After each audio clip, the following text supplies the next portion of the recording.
Hello and नमस्ते साथीहरू। आज मैले एभ्रिथिङ मुभीको एक्सप्लेनेसन लिएर आएको छु र यो मुभी एकदम सिम्पल युनिक कन्सेप्टमा बनेको लभ स्टोरी मुभी हो। मुभीको सुरुवातमा हामीलाई एकजना म्याडी नाम गरेको केटीलाई देखाउँछ र उसले आफूलाई घरबाट निस्केर समुद्रको नजिक गएको कल्पना गर्छ,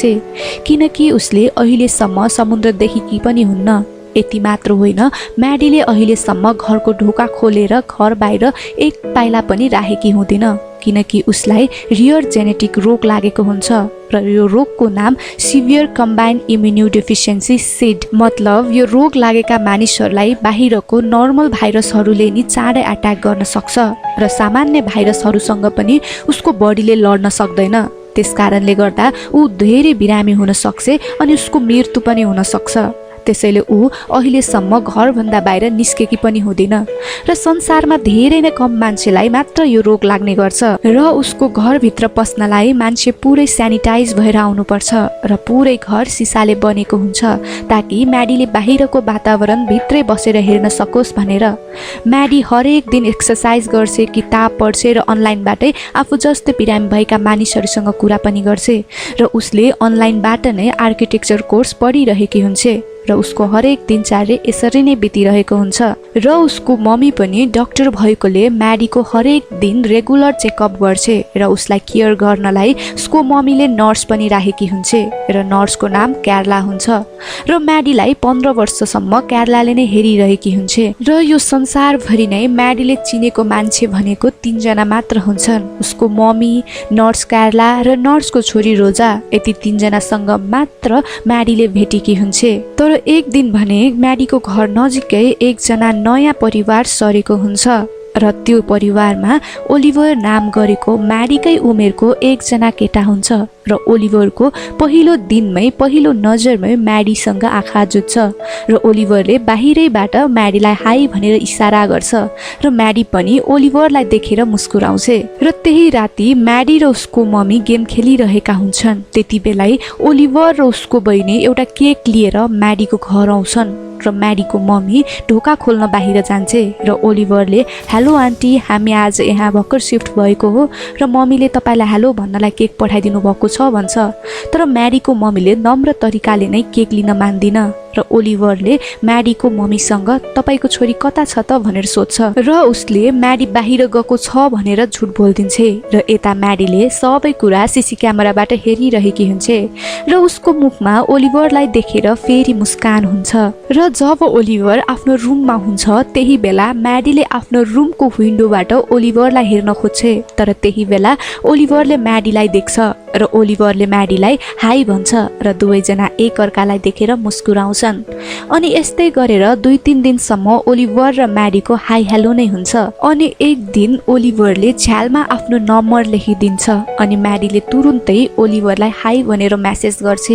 र अब दुईजना बीच च्याटबाट नै कुराकानी हुन थाल्छ अनि एकअर्कालाई आफ्नो नाम भन्छन् र अब प्राय जसो म्याडी र ओलिभर मेसेजमै कुरा गरिरहेका मात्र हुन्छन् र यहाँ दुईजना थुप्रै आफ्नो कुराहरू सेयर गर्न थाल्छन् र ओलिभरले कुरा गर्दै जाँदा तिमी किन घरबाट बाहिर निस्किदैनौ, कहिले देखेको छैन मैले तिमीलाई बाहिर निस्केको, तिमीलाई थुनेर राख्छौ घरमै भनेर सोध्छ र म्याडीले पनि होइन त्यस्तो भनेर आफ्नो बिरामीको बारेमा सबै कुरा ओलिभरलाई सुनाउँछ कि ऊ बाहिर निस्कि भने उसलाई नर्मल भाइरसले पनि एट्याक गरेर मार्न सक्छ भन्ने कुरा। र यसरी हरेक दिन म्याडी र ओलिभरको कुरा हुन थाल्छ र म्याडी बाहिर ननिस्किने ओलिभरसँगै नजिक बसेर कुरा गरेको जस्तो कल्पना गर्दै च्याटमै कुरा गर्छ र एक दिन म्याडी ओलिभरसँगै च्याटिङमा कुरा गरिरहेकी हुन्छ। त्यही बेला उसको नर्स कार्ला आइपुग्छ र कार्लालाई धेरै दिन अगाडिदेखि नै म्याडीको बिहेभियर देखेर शङ्का लागिरहेको हुन्छ। त्यसैले उसले डाइरेक्टली म्याडीलाई जिस्काउँदै को हो भनेर सोध्छ। तर म्याडीले भन्न खोज्दिन र झुट बोल्ने कोसिस पनि गर्छ। तर कार्लाले म्याडीले झुट बोलिरहेछ भन्ने कुरा थाहा पाउँछ। त्यसैले म्याडीले कार्लालाई ओलिभरको बारेमा सबै कुरा सेयर गर्छ र म्याडीले कार्लासँग ओलिभरलाई घरमा इन्भाइट गर्न मिल्दैन भनेर रिक्वेस्ट पनि गर्छ। तर कार्लाले मान्दिन र म तिम्रो लाइफ डेन्जरमा राख्न पनि चाहदिन र यदि तिम्रो मम्मीले यो कुरा थाहा पाउनु भयो भने के हुन्छ भन त भन्छ। र त्यही राति ओलिभर म्याडीको घर बाहिर आउँछ र त्यहाँ ठुलो सिसाको वाल हुन्छ र दुवैजना यहाँ नजिकै हुन्छन्, तर बीचमा भने सिसा हुन्छ र ओलिभरले सिसामा हात राख्छ र म्याडीले पनि ओलिभरको हातमा हात राख्छ र यहाँ हामीलाई थाहा हुन्छ कि अब दुईजना एकअर्कालाई फिल गर्न थालिसकेका छन् र एकअर्काको मनमा मायाको कोपिला उम्रिन थालिसक्यो भन्ने कुरा। र म्याडीको नर्स कार्लाले पनि कता कता थाहा पाइसकेकी हुन्छ कि अब कुरा धेरै अगाडि बढिसक्यो भनेर। त्यसैले उसले एक दिन म्याडीको मम्मीलाई नभनी ओलिभरलाई घरमा बोलाउँछ र म्याडीलाई तर तिमीहरू दुवैजना टाढै बसेर कुरा गर र एकअर्कालाई टच नि गर्न पाउँदैनौ भनेर स्ट्रिक्टली सम्झाउँछ र म्याडी कार्लाको कुरा सुनेर एकदम खुसी हुन्छ र अब फर्स्ट टाइम ओलिभर र म्याडी एकअर्काको अगाडि हुन्छन् र दुवैजना सायद फर्स्ट टाइम भएर होला एकदमै नर्भस पनि देखिन्छन् र साथै एकअर्कालाई देखेर निकै खुसी पनि हुन्छन्। र केही समय कुरा गरेपछि ओलिभरले म्याडीलाई यदि तिमीलाई यहाँबाट बाहिर निस्किने मौका मिल्यो भने कता जान चाहन्छौ भनेर सोध्छ। अनि म्याडीले म समुद्रलाई नजिकैबाट हेर्न चाहन्छु किनकि पृथ्वीमा 72% त समुद्रले नै ओकटेको छ र मैले कहिले समुद्रलाई देखेको पनि छैन भन्छे। र दुवैजना यस्तै यस्तै रमाइला कुरा गर्दै जान्छन्, तर एकछिनपछि कार्ला आइपुग्छे र सिधै एकअर्कालाई टच त गरेको छैन नि भनेर सोध्छे र दुवैजनाले सँगै नाइ छैन भन्छन्। अनि ओलिभर त्यहाँबाट जान्छ। म्याडी ओलिभरलाई मन पराउन थालिसकेकी थिए, त्यसैले ऊ ओलिभरसँग अझै भेट्न खोजिरहेकी थिए। उसले एक दिन जुलाई 4 मा उसको मम्मीको नाइट शिफ्ट र कार्ला पनि त्यो दिन नआउने भएकोले ओलिभरलाई फोन गरेर आफ्नो घरमा बोलाउँछे ताकि दुवैजनाले सँगै केही टाइम बिताउन सकोस् भनेर। र यस्तो फिलिङ्स म्याडीलाई पहिलो चोटि भइरहेको थियो, त्यसैले ऊ झनै एक्साइटेड थिए। र त्यो दिन ओलिभर म्याडीको घर आइपुग्छ र फेरि एकचोटि यी दुई एकअर्कालाई फेस टु फेस भेटेका हुन्छन्।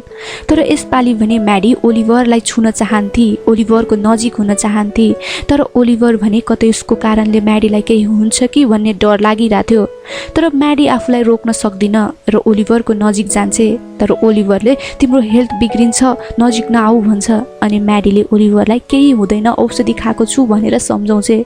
र ओलिभरले म्याडीको कुरामा विश्वास गर्छ। अनि दुवैजना यहाँ एकअर्काको धेरै नजिक हुन्छन् र एकअर्कालाई किस गर्न थाल्छन् र यहाँ एकअर्काको अङ्गालोमा हुन्छन्। र त्यो पललाई म्याडीले धेरै दिनसम्म सम्झिराख्छे किनकि त्यो पल उसलाई एकदम यादगार थियो। र एक दिन म्याडी त्यही झ्यालमा बसेर बाहिर हेरिरहेकी हुन्छे र उसले त्यहाँ ओलिभर र उसको बुवाको झगडा भइरहेको देख्छे र ओलिभरको बुवाले ओलिभरलाई हानेर लडाइदिन्छन्। त्यो देखेर म्याडी अटालिँदै दौडेर केही नसोची घर बाहिर निस्किन्छे र त्यो बेला म्याडीको मम्मी पनि घरमै भएकोले म्याडी घर बाहिर निस्केको देखेर अचम्म र म्याडी भने ओलिभरलाई तिमी ठिक छौ नि, केही त भएको छैन नि भनेर सोध्छे। र ओलिभर म्याडीलाई बाहिर देखेर निकै डराउँछ। म ठिक छु, तिमी भित्र जाऊ, किन बाहिर निस्केको भनेर सोध्छ। अनि म्याडीको मम्मी त्यही बेला आएर उसलाई लिएर घरभित्र जान्छे र त्यहाँ म्याडीको मम्मीलाई शङ्का लाग्छ कि म्याडी र ओलिभर बीच कुनै त रिलेसन छ भन्ने कुरा। त्यसैले राति म्याडीको मम्मी म्याडीसँग राम्रोसँग कुरा गर्छे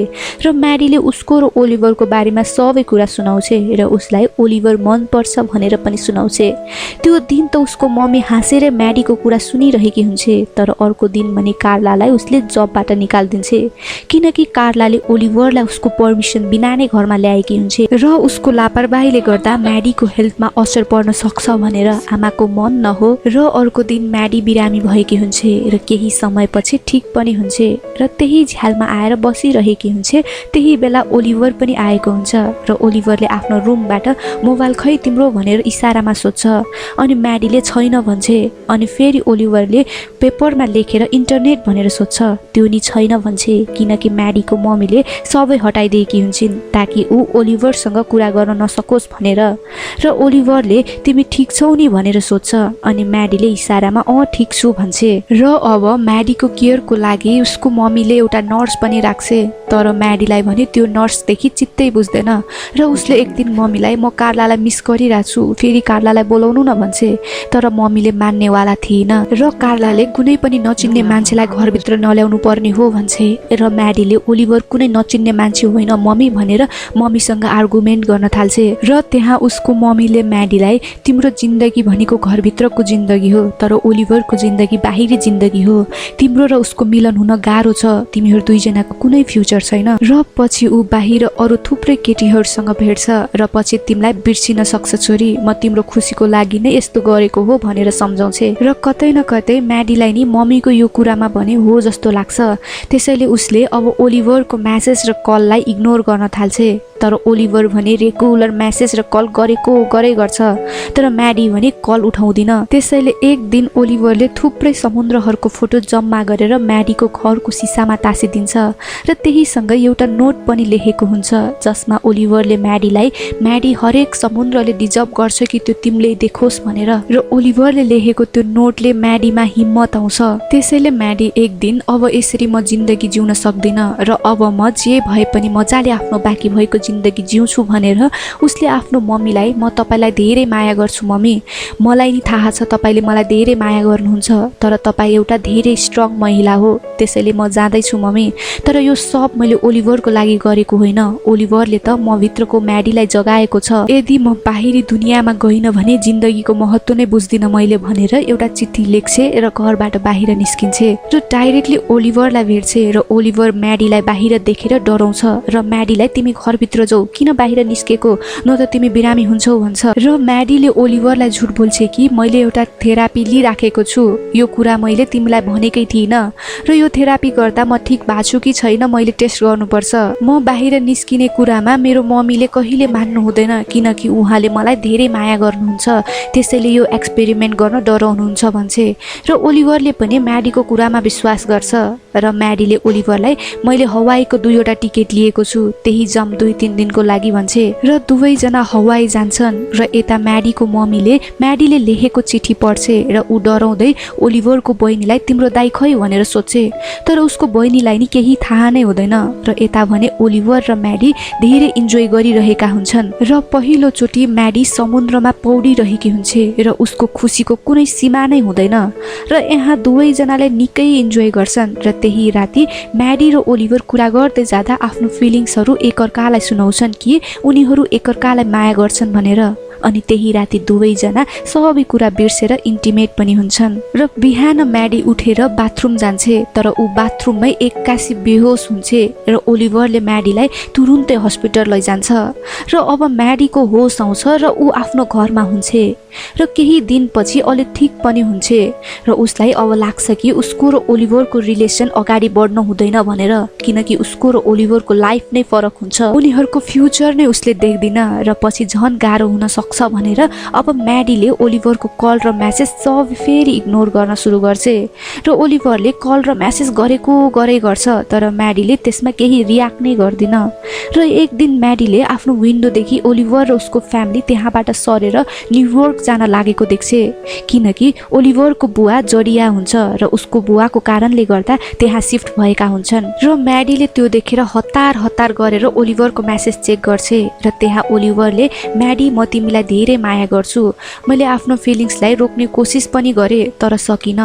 मैले तिमी जस्तो बहादुर केटी अहिलेसम्म देखेकै थिइनँ, तिम्रो बारेमा मैले मम्मीलाई पनि सुनाएँ, उहाँले पनि तिमी धेरै नै बहादुर र हिम्मत भएकी केटी हौ भन्नुभयो र तिमीलाई देखेर ममा नि थोरै हिम्मत र परिवर्तनहरू आएको छ, त्यसैले आज म मम्मी र बहिनीलाई लिएर न्युयोर्क जाँदैछु भनेर लेखेको हुन्छ र म्याडी म्यासेज पढेर ओलिभरलाई फेरि हेर्न आउँछे र ओलिभरले नि म्याडीलाई हेर्छ र त्यहाँबाट जान्छ र ओलिभर गएपछि म्याडी निकै निराश भएर बसेकी हुन्छे र एक दिन हवाईबाट डाक्टरको फोन आउँछ जहाँ उसले बेहोस भएको बेला चेकअप गरेकी थिए र डाक्टरले तिम्रो रिपोर्ट आएको छ, तिमीलाई मायोकार्डाइटिस छ, किनकि तिम्रो रोगसँग लड्न सक्ने क्षमता बढेकै छैन, जस्तो बच्चामा छ त्यस्तै छ, त्यसैले तिमीलाई नर्मल इन्फेक्सन भएको थियो भन्छे र म्याडीले डाक्टरलाई मलाई मायोकार्डाइटिस होइन सेट छ, मतलब सिभियर कम्बाइन्ड इम्युनो डेफिसियन्सी, र डाक्टरले कसले भन्यो यदि तिमीलाई त्यो रोग भएको भए तिमी अहिलेसम्म बाँच्न सक्दैनथ्यौ भन्छ र डाक्टरको कुरा सुनेर म्याडी एकदमै सक हुन्छे र आफ्नो रिपोर्टहरू चेक गर्न थाल्छे तर उसले आफ्नो रोगको रिपोर्टहरू कुनै पनि भेटाउँदिन र त्यही बेला उसको मम्मी त्यहाँ आइपुग्छे र म्याडीले मम्मीलाई केही क्वेसनहरू सोध्छे तर केही जवाब दिन सक्दिन र एक्कासी म्याडी रिसाएर घर बाहिर निस्किन्छे र उसको मम्मीले म्याडीलाई तिमी घरभित्र हिँड म सबै कुरा सत्य भन्छु भनेर सुनाउँछे र यहाँ म्याडीलाई थाहा हुन्छ कि उसको मम्मीले उसलाई यतिका वर्षसम्म शीत जस्तो रोग लागेको छ भनेर घरमै राखेको थाहा पाएर निराश हुँदै दौडिँदै आफ्नो पुरानो नर्स कार्लाकोमा जान्छे र उसले आफ्नो फेरि रिचेकअप गर्छे र त्यहाँ उसलाई आफूलाई शीत रोग लागेको छैन भन्ने थाहा पाउँछे र उसको यतिका वर्षसम्म घरभित्रै बसेकोले उसको बडीले बाहिरको वातावरणसँग यति छिटै लड्न नसकेको र ऊ हवाईमा बेहोस भएकी हुँदी रहेछे र अरू नर्मल मान्छेहरू पनि त बिरामी हुन्छन् नि त्यस्तै हो तिमीलाई भनेर डाक्टरले सुनाउँछ र ऊ डाक्टरको कुरा सुनेर कार्लाको घर आइपुग्छे र त्यहाँ उसलाई उसको मम्मीले कुरेर बसेकी हुन्छन् र म्याडीको मम्मीले उसलाई म तिमीलाई धेरै माया गर्छु जब तिम्रो बुवा र तिम्रो दाइको कार एक्सिडेन्टमा मृत्यु भएको थियो तब मेरो सहारा भनेको तिमी मात्र थियौ र एक्सिडेन्ट भएको केही दिनपछि तिमी पनि यति धेरै बिरामी भयौ कि तिमीलाई धेरै दिनसम्म हस्पिटलमै भर्ना गर्नु परेको थियो र डाक्टरहरूले तिमीलाई के भएको छ भन्ने कुरा पनि थाहा पाउनै सकेनन् र तिमीलाई यति धेरै कुराहरूसँग एलर्जी छ र मैले तिमीलाई गुमाउन चाहदिन त्यसैले तिमीलाई घरभित्रै राखेको हो भन्छे र कता कता म्याडीलाई पनि मम्मीले मेरै मायाको लागि यस्तो गर्नुभएको हो भन्ने कुरा बुझ्छे र माफ गरिदिन्छे अनि नेक्स्ट सिनमा म्याडी ओलिभरलाई भेट्न न्युयोर्क जान्छे र उसले ओलिभरलाई फोन गरेर एउटा लाइब्रेरीमा पनि बोलाउँछे र त्यहाँ फाइनल्ली दुईजनाको भेट हुन्छ र धेरै दिनपछि एकअर्कासँग भेट भएकोले एकअर्कालाई कसेर अङ्गालो मार्छन् र किस गर्छन् अनि त्यही न्युयोर्कको सहरमा दुवैजना खुसी हुँदै एकअर्काको हात समातेर त्यही भेटमा दौडिन्छन् र मुभीको ह्याप्पी एन्डिङ यही हुन्छ।